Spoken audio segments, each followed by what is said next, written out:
नमस्कार, मेरा नाम है अभिषेक राज और आपने देखना शुरू कर दिया है सामाजिक मुद्दा, नई सोच, नई उमंग।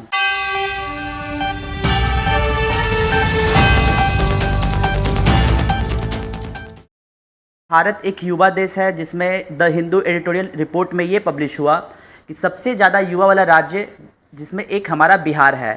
तो हमारे साथ जुड़े हैं सोनू जी, जो एक युवा छात्र है। तो जानते हैं इनकी इस पे क्या विचार है। नमस्कार अभिषेक जी, शो में बुलाने के लिए। जहाँ तक आपने बताया कि बिहार सबसे युवा राज्य है भारत के अंतर्गत, ये बात सत्य है। तो आप अगर इन चीज़ को अगर देखेंगे कि रोजगार के संदर्भ में अगर आप देखेंगे इसको, तो आप पाएंगे कि बिहार में रोजगार की समस्या आज़ादी के बाद से आज तक निरंतर बना हुआ है। और बिहार के साथ साथ आप देखेंगे उत्तर प्रदेश, मध्य प्रदेश, वेस्ट बंगाल, उड़ीसा, इन राज्यों को लेबर का खान कहा जाता है ड्यू टू लेस एम्प्लॉयमेंट। और यहाँ पे लेबर का माइग्रेशन क्या है कि बिहार से दूसरे राज्यों में ज़्यादा है। इसके पीछे भी अगर हम पाएंगे, इनके जड़ में जाएंगे, तो इसके पीछे बहुत सारे सामाजिक मुद्दे हैं। जैसे फॉर एग्जांपल अगर आप समझना चाहेंगे तो बिहार के अंदर क्या है कि ओल्ड ट्रेडिशनल स्कूलें हैं। यहाँ की जो शिक्षा व्यवस्था है अभी भी पुराने ढर्रे पे चलती चली जा रही है। सरकार इसको अपग्रेड नहीं कर रही है। जैसे अपग्रेडेशन का मतलब क्या होता है कि आप जैसे साइंस एंड टेक, जो अभी जैसे आर्टिफिशियल इंटेलिजेंस है, जैसे मशीन लर्निंग्स है, जैसे आपको औद्योगिकरण के अंतर्गत जैसे मैनेजमेंट के कोर्सेज हैं जो कि अलग अलग प्राइवेट स्कूलों में पढ़ाए जाते हैं। जैसे नई भाषा को सिखाना, जिससे रोजगार उत्पन्न हो सके। जैसे हमारी बात यह है कि हम लोगों को ये बताना चाहते हैं कि भारत को आज़ाद हुए 78 साल हो चुके हैं, लेकिन आज तक बिहार में कोई इंडस्ट्री नहीं खुला। जो इंडस्ट्री खुला था वो भी बंद हो गया। इस पर आपकी क्या विचार है? देखिए, ऐसा कहना गलत होगा कि बिहार में इंडस्ट्री नहीं थे। 1950 से लेके 1962-63 एक दशक का जो दौर अगर आप देखेंगे बिहार के राजनीति में, तो आप पाएंगे कि बिहार के अंतर्गत औद्योगिकरण सबसे ऊंचले स्तर पे था। लेकिन 1961 में जब श्री कृष्ण सिंह जी जब मुख्यमंत्री, बिहार के पहले जो मुख्यमंत्री थे, तो आप पाएंगे कि उनके दौर में बिहार के अंदर सबसे अत्यधिक मात्रा में औद्योगिकरण होता है। लेकिन जब 1961 में जब उनकी सरकार गिरती है और बाद में 1968 से लेके 1990 का ये जो दौर आप देखेंगे बीच में लगभग 2-2.5 दशक का, तो आप पाएंगे कि इस दौरान लगभग 28 मुख्यमंत्री जो है बदल जाते हैं। जिससे बिहार के अंदर क्या होता है कि पॉलिटिकल अनस्टेबिलिटी पैदा होता है। और फिर यहाँ से जो बिहार की जो विचारधारा 1968 के बाद से आप देखेंगे, तो ये विकास की विचारधारा को छोड़कर ये जो विचारधारा शिफ्ट होता है आपको सामाजिक मुद्दों की तरफ। तब ये फिर जातिवाद, धर्म, इस तरफ लेकिन हमारा जो मेन फोकस है कि इंडस्ट्री ना खुलने का रीजन क्या है? सरकार चाहती तो इंडस्ट्री खोल सकती थी। यहाँ पे आप देखेंगे बिहार का जो छवि मैं कह रहा हूँ ना कि 1968 से अगर आप 1990 का दौर देखेंगे, तो यहाँ तो पॉलिटिकल इनस्टेबिलिटी सबसे बड़ा रीजन रहा है। दूसरा क्या है कि सबसे बड़ा रीजन अगर आप देखेंगे कि 1990 से पहले का अगर आप दौर देखेंगे बिहार में, तो आप पाएंगे क्या कि बिहार के अंदर क्या कि औद्योगिकरण का रफ्तार ज्यादा है, लेकिन वहां पे जो बाहर से जो कंपनियां इन्वेस्ट करने वो नहीं आती, क्योंकि उसका अपराधीकरण ज्यादा है। सरकार का बहुत स्ट्रिक्ट लॉज था यहाँ पे, ठीक है ना, जिससे कमीशन खोरी जिसको आप कह सकते हैं, जो सरकारी संस्था के अंतर्गत है। जैसे कि सारा चीज़ तो सही है, यहाँ पे रोडवेज भी अच्छा बन चुका है, इलेक्ट्रिसिटी का भी सुविधा है, फिर भी इंडस्ट्री यहाँ पे क्यों नहीं लग पा रही है? उसका क्या है कि यहाँ पे रॉ मटेरियल कम है ना, इसके पास क्या बिहार सरकार के पास जो मानव संसाधन है वो अत्यधिक मात्रा में, लेकिन दे आर हाईली अनस्किल्ड, ठीक है ना। लेकिन आप अगर अपने पॉइंट ऑफ व्यू से चाहते हैं कि हम इंडस्ट्रियलाइजेशन को बिहार में लाए, तो ऐसा क्या किया जाए कि इंडस्ट्री बिहार में आ सकती है? इंडस्ट्री जैसे बिहार में आपको अगर औद्योगिकरण करना है, तो सबसे बड़ा बात तो यहाँ पे रैपिडली अर्बनाइजेशन सबसे पहला एक मुद्दा है कि रैपिड स्तर पे अर्बनाइजेशन होना चाहिए।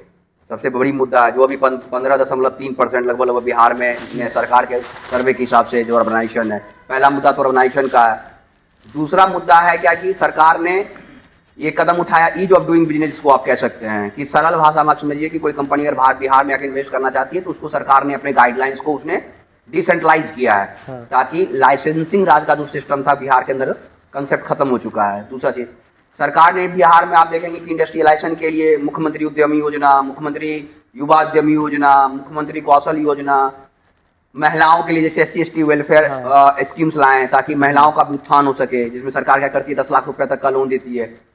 उसमें क्या है कि आपको सरकार 50% सब्सिडाइज रेट पे लोन देती है। जैसे अभी हाल ही में बहुत सारे इंजीनियरिंग कॉलेज में स्टार्टअप करके खुला है कि अगर कोई अपना विचार रखता है, स्टार्टअप रखना चाहता है, तो क्या ये एक सही सोच है? ये बिल्कुल सही कदम, सरकार इसके लिए तो बहुत सारी योजना ला रही है। स्टार्टअप का जैसे बिहार उद्यमी योजना सरकारी सबसे बेस्ट एग्जांपल है। सरकार ने क्या कहा है कि इसके अंदर हम आपको 10 लाख रुपया देते हैं, आप एक नए इंटरप्रेन्योर के तौर पे एक नया स्टार्टअप कीजिए, that will create a employment. उससे बिहार में क्या होगा कि रोजगार उत्पन्न होगा।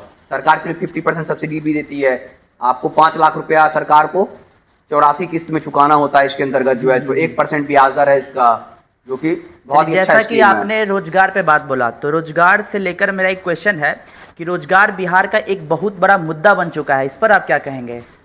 बहुत अच्छा मुद्दा है ये। अगर आप राष्ट्रीय और बिहार स्तर पर देखेंगे तो दोनों जगह पे, जैसे कि आप नरेंद्र मोदी को 2014 का चुनावी विश्लेषण को अगर आप पढ़ेंगे तो उन्होंने उसमें कहा था कि हम हर साल 2 करोड़ युवाओं को बिहार में रोजगार देंगे। नीतीश कुमार के संदर्भ में देखेंगे तो नीतीश कुमार 2022 में ये कहते हैं कि हम आने समय में लगभग 12 लाख युवाओं को हम क्या करेंगे, रोजगार देंगे। ये बात आप जानते हैं, लेकिन सरकार रोजगार उत्पन्न नहीं कर पा रही है। सरकारी नौकरी एक रोजगार नहीं है, आप उसका ऑल्टरनेटिव सरकार को ढूंढना पड़ेगा कि सरकारी नौकरी का ऑल्टरनेट क्या है। तो सरकार को क्या करना पड़ेगा कि अपना जो ओल्ड ट्रेडिशनल स्कूल्स है उसको चेंज करके सरकार को जो हाईली स्किल्ड। बिहार में सबसे ज़्यादा लोग इस चीज़ पे डिपेंड करते हैं कि रोजगार मतलब सरकारी नौकरी। यहाँ तक कि पेरेंट्स भी अगर किसी को शादी भी करना हो तो सरकारी दामाद ही चाहिए हमें। तो आप इस पे क्या कहें कि रोजगार मतलब सरकारी नौकरी ही पाना, या फिर आप अपना स्टार्टअप स्टार्ट कर सकते हैं, या कोई भी चीज़, इसको भी एक प्रकार का रोजगार बोला जा सकता है? जैसे कि अभी हाल ही में कुछ चुनाव में ये बात रखा गया था कि गुपचुप बेचने वाला हो या चाय बेचने वाला, ये भी एक रोजगार है। तो इस पे आप क्या कहेंगे? सरकारी नौकरी अगर आप ये एक संदर्भ में देखेंगे तो वो रोजगार है, पर ये कह देना कि सरकारी नौकरी ही सब कुछ है, ये भी फिर कहना गलत होगा। अगर सारे लोग को भारत सरकार या बिहार सरकार नौकरी नहीं दे सकती है, उसका कुछ लिमिटेड सीट्स होती हैं। लेकिन आप दूसरे पर्सपेक्टिव में देखेंगे, जैसे नरेंद्र मोदी ने कहा क्या कि रोजगार गोलगप्पे बेचना या समथिंग अदर जो भी चीजें हैं, आप अगर उन चीजों में जाएंगे तो आप पाएंगे कि they are alternative source of the entrepreneurship. ठीक है, आप देख लीजिए बिहार में बहुत सारा, मैं एग्जांपल बता सकता हूँ भारत के अंदर की जो लड़के IIT और IIM के अच्छे कंपनियां का जो जॉब छोड़ के आप देखेंगे कि वो चाय बेच रहे हैं। आप पटना में भी आप एक लड़की का नाम सुनेंगे जो भी पटना चाय वाली के नाम से प्रसिद्ध हुई। तो that is the best alternative source of क्या कह सकते हैं कि रोजगार है। तो कोई भी चीज छोटा नहीं होता, कोई भी चीज बड़ा नहीं होता है। जैसे कि अभी भी मुद्दा इतना ज़्यादा हाई हो चुका है कि बेरोजगारी चरम सीमा पर है। चाहे कोई भी फॉर्म निकलता है, चाहे सरकारी नौकरी का, तो बेरोजगारी इतने स्तर पे बढ़ चुकी है कि अगर एक फॉर्म 4000 वैकेंसी निकलता है तो उसमें भरने वाला 40 लाख है। तो ये बेरोजगारी का बहुत बड़ा अहम मुद्दा है। इस पे आप क्या विचार रखेंगे कि किस तरीके से हम इसको कंट्रोल किया जा सके? अगर आप BPSC का आगे चल के अधिकारी बनते हैं तो आपको सौंपा जाएगा कि बिहार का किसी भी राज्य में, किसी भी जिले में आपको काम दिया जाएगा, तो उस पर आप क्या विचार रखेंगे कि किस तरीके से हम रोजगार को खत्म करें? रोजगार मतलब सरकारी नौकरी ही पाना ना हो, रोजगार का मतलब आप अपना स्टार्टअप स्टार्ट कर सकते हो। इस पर आप क्या डिसीजन ले सकते हैं? इस पे बहुत प्रकार की सरकार को, जैसे कि ब्यूरोक्रेट्स क्या करते हैं, योजना बना के सरकार को देते हैं। जैसे कि रोजगार उत्पन्न करने के लिए तो मैंने कहा कि वोकेशनल ट्रेनिंग्स बहुत इंपॉर्टेंट्स हैं। जैसे सरकार ने कहा है कि मैं बिहार के हर जिलों में ITI कॉलेज खोलूंगा, मैनेजमेंट कॉलेज का स्तर बढ़ाए जाए। ये जो वोकेशनल ट्रेनिंग है जो समय समय पे बच्चों को अगर दिया जाए, जिससे क्या होगा कि उनके अंतर्गत एंटरप्रेन्योरशिप का जो विकास होगा वो धीरे धीरे रफ्तार पकड़ेगा। उनसे क्या होगा कि उनके अंदर जो कौशल विकास है, स्किल जो है वो भी उसका विकास होगा, जिससे क्या होगा कि जो युवा है यहाँ का। और आप सरकारी नौकरी की बात करते हैं तो मैं सरकारी नौकरी में बताऊँ, उनके पीछे ये सबसे बड़ा रीजन ये है कि उसके अंदर स्टेबिलिटी है, जॉब स्टेबिलिटी है। लोगों को लगता है कि मुझे एक बार सरकारी नौकरी मिल गई फिर मुझे कुछ करना नहीं होता है, उसके अंदर फिक्स स्टेबिलिटी है। लेकिन अगर आप दूसरी तरह आके देखेंगे, एंटरप्रेन्योरशिप में देखेंगे तो उसके अंदर क्या है कि you need lot of money to set up industry. और छोटे स्तर पे भी अगर आप कोई इंडस्ट्री को शुरू करते 2 लाख 4 लाख 5 लाख रुपया चाहिए था। लेकिन बिहार के अंदर क्या है कि फिनेंशियल क्रंच, आप क्योंकि बिहार क्या है, एग्रीकल्चर स्टेट है। आप अभी भी देखेंगे तो बिहार का लगभग सरकारी डेटा के हिसाब से 76% यहाँ के जो अर्थव्यवस्था है वो कृषि आधारित है। और आज का भी जो 90% से ज्यादा लोग हैं यहाँ जो एग्रीकल्चर पे इंडल्ज हैं। तो सबसे बड़ा सरकार के पास ये होना चाहिए कि एग्रीकल्चर से हम कैसे प्रोडक्शन की तरफ शिफ्ट करें और प्रोडक्शन के हम कैसे मैन्युफैक्चरिंग की तरफ शिफ्ट करें। ठीक है ना। तो बिहार क्या है कि आप देखेंगे कि एग्रीकल्चरल सेक्टर के क्षेत्र में देखें कि यहाँ बहुत सारे अपॉर्चुनिटी है, जैसे फूड प्रोसेसिंग इंडस्ट्री हम लगा सकते हैं एग्रीकल्चर के क्षेत्र में। जैसे कि शुगर मिल इंडस्ट्री भी था, हाँ, लेकिन जैसे इसको शुगर मिल बंद क्यों कर इंडस्ट्री दिया है, गया? जैसे शुगर मिल, जैसे आप देखेंगे कि जो पश्चिमी चंपारण का बेल्ट है या बिहार का जो उत्तर पश्चिम का जो बेल्ट है, आप देखेंगे वहां पे गन्ना का उत्पादन बहुत अत्यधिक मात्रा में था, लेकिन तब भी आप देखेंगे कि बिहार के अंदर अभी लगभग 11 शुगर इंडस्ट्री थे, मतलब जो बंद हो चुके हैं, जो कार्यरत हैं और कुछ बंद हो चुके हैं। तो इसके पीछे सरकार की जो योजनाएं हैं ना, जैसे सब्सिडाइज्ड, तो सरकार सब्सिडी नहीं दे रही है। अब क्या है क्या कि जो लेबर का जो चार्जेज हैं वो सर यहाँ पे बहुत कम है। अब मानिए कोई लेबर को आप यहाँ 300 रुपया दे रहे हैं, हाँ। वो लेबर वही लेबर आपको तमिलनाडु महाराष्ट्र में जाके उसको पर डे के हिसाब 700-800 रुपया मिलता है। तो वो माइग्रेट कर जाते हैं in search of good money. लेकिन ये बिहार सरकार को रोकना पड़ेगा, उनको स्किल डेवलपमेंट के तहत उनको एजुकेशन देके उनको फाइनेंशियल असिस्टेंस प्रोवाइड करके, ताकि आने वाले समय में लेबर माइग्रेशन को रोका जा सके। और सरकार को सबसे बड़ा बात ये करना है क्या कि एग्रीकल्चर से बिहार सरकार को डिपेंडेंसी घटाना होगा और उसको प्रोडक्शन की तरफ शिफ्ट करना होगा। ऐसे नीतीश कुमार ने ये कहा कि आने वाले समय में बिहार का जो हिस्सेदारी भारत के प्रोडक्शन यूनिट में वो लगभग 7% बढ़ के हो जाएगा। That is the good initiative by the government, आप कह सकते हैं इसको। जैसे कि आपने लेबर माइग्रेशन एक टर्म यूज किया, तो उस पर हमारा एक क्वेश्चन है कि बिहार में लेबर माइग्रेशन भी एक बहुत बड़ा मुद्दा है, तो इस पर आप क्या सोचेंगे कि किस तरीके से लेबर जो प्लान करके दूसरे स्टेट में जा रहे हैं उसे क्यों ना हम अपने स्टेट में यूज़ करके और अपने स्टेट को और डेवलप बनाए? जो बिहार पहले था, एक नया बिहार युवा चाहता है, तो इस नया बिहार उभरते हुए हम लोग किस तरीके से लेबर को माइग्रेट रोक सकते हैं? प्लान का जो समस्या है ना, ये लगभग पिछले आप देखेंगे तो लगभग 4-5 दशक से ज्यादा तीव्र गति से बढ़ा है। उसका मूल 4-5 मूल कारण मैं आपको बता देना चाहता हूँ। मैंने एक तो बात पहले ही कहा कि बिहार एक कृषि प्रधान राज्य है, और कृषि प्रधान के अंतर्गत क्या है कि मैंने कहा कि सरकारी आंकड़े के साथ 76% यहाँ के जो की जनता है वो लगभग कृषि में सम्मिलित है। अब कृषि के अंदर समस्या क्या है कि बिहार का लगभग आप देखेंगे 22 से 24-25 जिले ऐसे हैं जो यहाँ की टोटल लैंड मास का 76% के आसपास जो आंकड़ा है वो बाढ़ से लगभग 6 महीने 7 महीने प्रभावित रहते हैं, जिनके पास कोई ऑल्टरनेटिव सोर्स ऑफ इनकम नहीं होता है। तो वो क्या करते हैं, अपने ऑल्टरनेटिव सोर्स ऑफ इनकम के लिए या बेहतर अपनी आर्थिक सुरक्षा को मजबूत करने के लिए, चिकित्सा सुरक्षा को मजबूत करने के लिए वो अपने परिवार के साथ दूसरे राज्यों में अच्छी अपॉर्चुनिटी को अप्लाई कर जाते हैं। पहला रीजन तो ये मैंने पहले भी कहा। दूसरा रीजन अगर आप देखेंगे तो आप पाएंगे कि बिहार के अंदर क्या है, जो ट्रेडिशनल चीजें चलती आ रही हैं।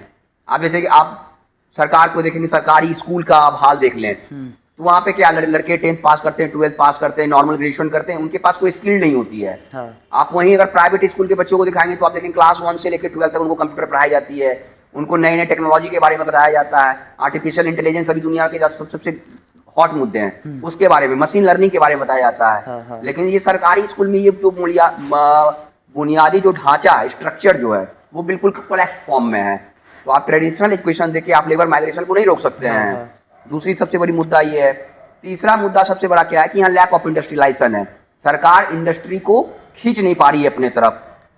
आप जैसे मैं अभी कह दूं, वर्तमान में Bihar summit conclave, global conclave summit, उसमें लगभग 1,80,00,000 इन्वेस्ट किया जा रहा है डिफरेंट कंपनियों के। जैसे रिन्यूएबल एनर्जी के सिस्टम में भारत सरकार ने बिहार में 90,000 करोड़ किया गया। अब रिन्यूएबल एनर्जी सेक्टर में क्या करेगा, नवीकरण ऊर्जा में, अब ये रोजगार उत्पन्न करेगा। आप जैसे सरकार क्या करेगी, प्रमोट करेगी, अब उसको लगाने के लिए बहुत बड़ा लैंड मास चाहिए, जमीन। अब वो क्या करेगी, किसान से संपर्क करेगी। अब किसान से संपर्क कर सरकार जमीन का जब अधिग्रहण करेगी तो उसमें बहुत सारे लोग को इसमें सरकार इंडल्ज करेगी। इससे क्या होगा, रोजगार उत्पन्न होगा, उससे क्या होगा, लेबर माइग्रेशन रुकेगा।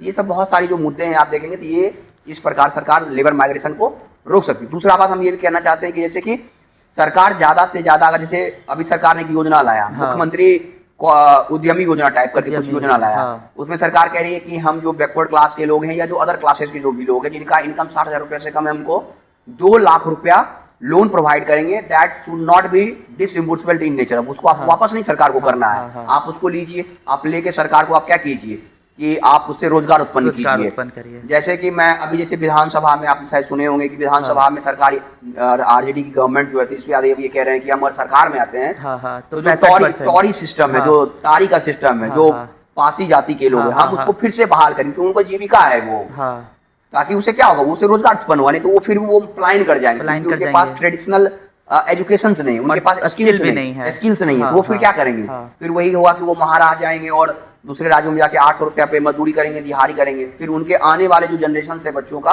वो भी फिर आगे चल के डाइल्यूट हो जाएगा। तो ये it will encourage a bonded labour. फिर वो क्या करेगा, बिहार जाके एक समय ऐसा होगा कि बिहार में रॉ मटेरियल्स होगा, प्रोडक्शन भी होगा, लेकिन बिहार का जो युवा है वो एक बॉन्डेड लेबर के रूप में बन के सिर्फ रह जाएगा। थैंक यू सर, आपसे बात कर काफ़ी अच्छा लगा। आई होप कि लोगों को भी पसंद आए।